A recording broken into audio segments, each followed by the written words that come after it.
첫 번째는 이제 그렇게 얘기를 했어요. 자, 이제 두 번째는 뭐냐 하면은, 약간 학생들 중에서 왜 성적이 아주 높은 것도 아니고, 그렇다고 아주 낮은 것도 아니라서 약간 중위권 친구들이 조금 생각할 수 있는 이야기입니다. 뭐냐 하면은, 요즘에 이제 실업계란 얘기를 잘 안 하죠. 뭐 특성화고 뭐 이렇게 얘기하는데, 난 쌤 세대대로 그냥 실업계라고 그냥 얘기할게요. 실업계 가면 1등 할 수 있다.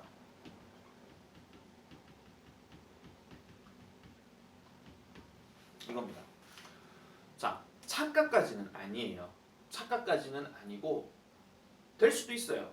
쌤도 그런 경우 봤거든요. 될 수는 있어요. 그런데 이 경우에 대해서는 쌤이 이렇게 말씀드릴게요. 일단 이 두 번째를 얘기하기 전에 아까 말씀드렸던 첫 번째 문계로 갈 수 있는 친구들 중에서 자율형 사립고를 가는 게 좋을까? 아니면은 뭐 특목고를 가는 게 좋을까? 아, 특목고는 빼겠습니다. 특목고는 빼고 자율형 사립고를 가는 게 좋을까? 아니면은 이 근방이 아닌 달서구 쪽에 조금 괜찮은 학교를 가는 게 좋을까? 뭐 이 고민부터 일단 먼저 시작이 되는데 일단 그 얘기는 일단 좀 이따가 제가 다시 한번 말씀드릴게요. 일단 큰 틀에서 일단 보면은 자, 실업계 가면 1등 할 수 있다. 네, 마음만 먹으면 할 수 있습니다. 그럼 그런 논리로 치면은 인문계 가도 1등 할 수 있습니다. 마음만 먹으면.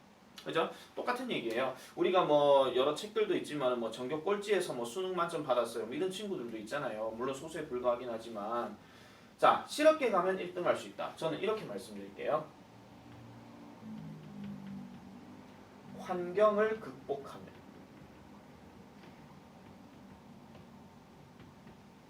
자, 이게 이미지라는 게 이런 게 좀 있어요. 아무래도 우리가 뭐 대중매체를 통해서나 아니면 예전에 살아왔던 어르신들 입장이거나 아니면 여러분들 부모님 세대도 될 수 있고요.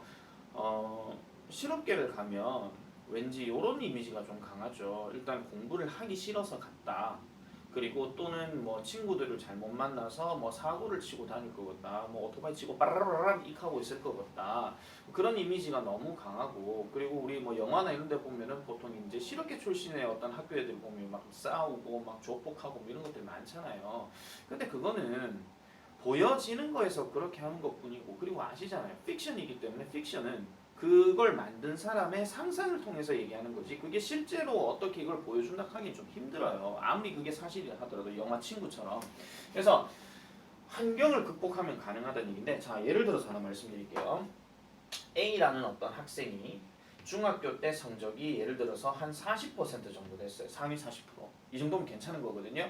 근데 이 친구가 자기는 더 이상 공부를 하기 싫어서 뭐 야자도 하기 싫고 공부에 대한 스트레스를 너무 받을 것 같아서 나는 실업계로 갔어요.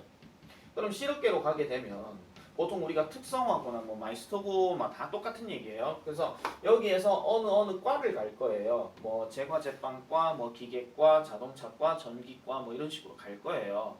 그러면은 그 전공에 맞춰서 여러분들이 어떻게 공부를 하냐면은 일단 기본적인 어떤 학교 공부는 합니다. 아까 말씀드린 영어 기준에서 말씀드릴게요. 실업계는 어차피 영어 교과서 하나로 시험을 내요. 근데 하도 공부를 안 하는 친구들이 많다 보니까 문제 퀄리티는 조금 떨어지겠죠.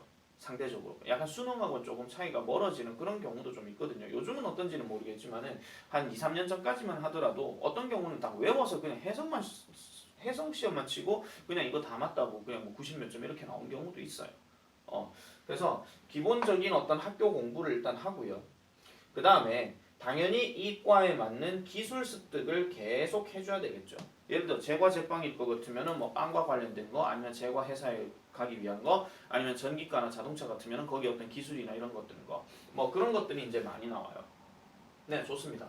40%라는 애가 실업계를 갔습니다. 그래서 나는 1등을 할 수 있다 해서 그 목표를 가지고 갔습니다. 그런데 이런 경우를 말씀드릴게요. 쌤이 예전에 교생 실습할 때, 쌤은 이제 그 저쪽에 이제 그 S 고등학교, 저기 이제 특성화 고등학교 있는데요. 거기서 이제 그 상서고등학교죠. 상서고등학교 할게요. 거기에 있는 그 지금이 있는지 모르겠지만 금융과라는 곳에 쌤이 교생 실습 배정을 받았어요. 이 과가 어떤 곳이냐면은 다 그런 건 아니겠지만 지금은 또 세월이 바뀌었으니까 중학교 때 성적이 대체적으로 몇 %대냐면은 대부분 90%대가 많습니다.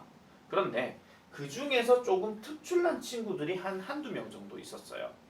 한두 명 정도. 그래서 그런 친구들은 제가 한 명은 지금 기억이 안 나지만은 나머지 한 명은 지금 어디에 가 있냐면은 대구은행에 가 있거든요. 대구은행 지금 아마 계장 정도 지금 아마 자리가 돼 있을 거예요. 그 친구가 아무래도 일찍 갔기 때문에 어떤 직급이 올라가는 것도 금방 올라가겠죠, 그죠? 자, 그렇게 했을 때 지금 잘 보시면 이렇게 딱 됐을 때 이 친구만 대구은행에 딱 갔다. 그럼 나머지 친구들은 그럼 어떻게 됐느냐? 모릅니다. 솔직히 말씀드릴게요. 몰라요. 그러니까 뭐 몇몇 친구들을 쌤이 한 몇 년 전까지는 이제 뭐 연락을 잠시 뭐 카카오톡으로 하곤 했었는데 지금은 사실 뭐 하는지 몰라요. 뭘 말하고 싶냐면은 그러니까 공부를 하기 싫어서 갔다라고 하지만은 사실은 싫게도 공부를 해야 되는 곳이고 특히 이런 기술 부분에 있어가지고 더 많이 준비를 해야 됩니다. 왜? 기술에 있어가지고 뭔가 특별한 어떤 모습을 보이게 되면 학교에서 뭐를 해주냐면은 관련 회사에다가 추천서를 써주게 되겠죠. 그럼 그 추천서를 통해서 이제 공채 면접이 되거나 아니면 공채 시험을 치렀을 때 거기서 합격을 하면 그 회사로 가는 거예요. 그게 흔히 말하는 일반 대기업이거든요.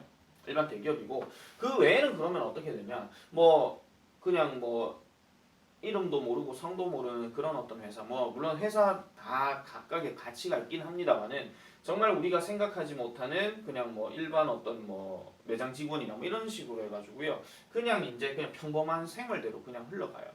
물론 언젠가 생각이 좀 트이게 되면은 늦게나마 공부를 시작해서 뭔가 새로운 발판을 열겠죠. 그런 경우고요. 이게 나중에 실업계 같은 경우는 말씀드릴게요. 3학년이 되면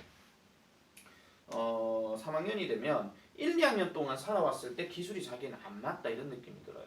그러면은 자기는 다시 공부로 돌아갑니다. 그래서 입시반이란 게 따로 있는 거예요. 이게 인문계랑 뭐가 차이가 나냐면은 인문계 같은 경우는 만약에 1, 2학년 때 정말 아무리 생각해도 난 공부가 안 맞아. 근데 3학년이 되면은 기술학교로 갈래 말래 이게 결정이 돼요. 그런 친구가 한 명 있었거든요. 쌤도 이제 몇 년 전에. 그래서 그런 식으로 빠지게 되는 거죠. 그럼 자기는 공부랑 더 이상 안 맞으니까 나는 기술학교로 가가지고 기술을 배우겠다 이렇게 얘기하는 겁니다. 자, 본디 여기서 지금요. 일단 본래적으로 한번 가볼게요. 공부가 안 맞으면 딴 거 하는 게 맞아요. 진짜로 공부가 안 맞으면 딴 걸 하는 게 맞아요. 자기에게 뭔가 특별한 능력이 있다면.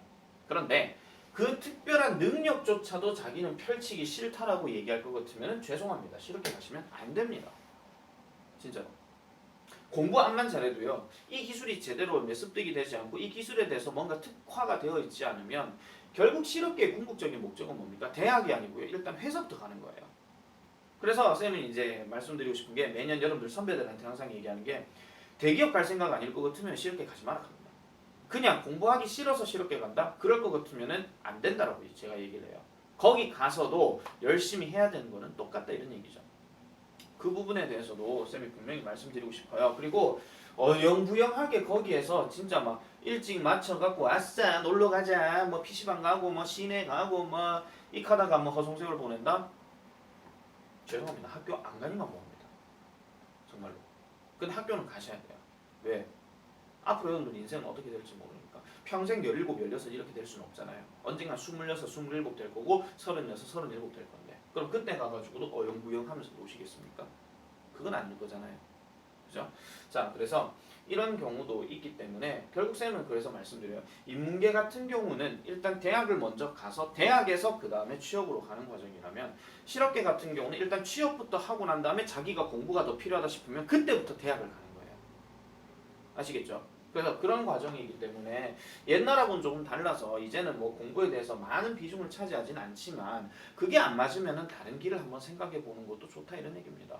물론 쌤 학원 같은 경우에 오로지 이제 인문계 대상으로만 수업을 하니까 실업계가 만약에 자기는 공부하고 싶어요 가면 실업계 전문 학원을 가시면 돼요. 뭐 우리 대구에 같은 경우도 한양학원이라고 있으니까 그래서 그런 쪽으로 이제 여러분들이 좀 생각을 하시면 돼요. 자, 절대 착각하시면 안 됩니다. 무조건 자기가 상위 뭐 몇 %라고 해서 무조건 1등 할 수 있다? 아닙니다. 그 환경에서 특히 친구들을 어떻게 만나고 그 친구들이 공부하는 친구들인지 아니면 기술을 정말 열심히 하는 친구들인지 어느 친구냐에 따라서 여러분들이 결정되어져요. 그리고 뭐 특히 남학생들이 이런 착각 많이 하는데 자기하고 어울려 있는 친구들 중에서 자기가 좀 낫다라고 해서 그게 전체가 다 낫다라고 얘기하지는 않습니다. 왜? 인문계 기준으로 말씀드리면 나중에 이제 수능을 칠 때 여러분들 수능 치는 경쟁자가 여러분들하고 같은 학년이라고 생각하십니까? 아닙니다. 재수생도 있고요, 삼수생도 있고요, 그 위에 뭐 나이 드신 분들 뭐 대학 가려고 하는 그런 분들도 많습니다. 사실은 그래요. 그런 부분에 대해서도 여러분들이 생각을 하셔야 돼요. 그냥 자기들 친구 와서 내가 그래서 좀 낫네. 내가 얘들보다 좀 나아. 아니에요. 그렇게 하시면 안 돼요. 정말로. 특히 남학생들 중에서 어중삥삥하게 성적 나온 친구들. 내가 그래도 뭐 예를 들어가지고 영진아 미안하다. 영진이가 예를 들어가지고 내가 그래도 뭐 우진이보다 낫지 뭐.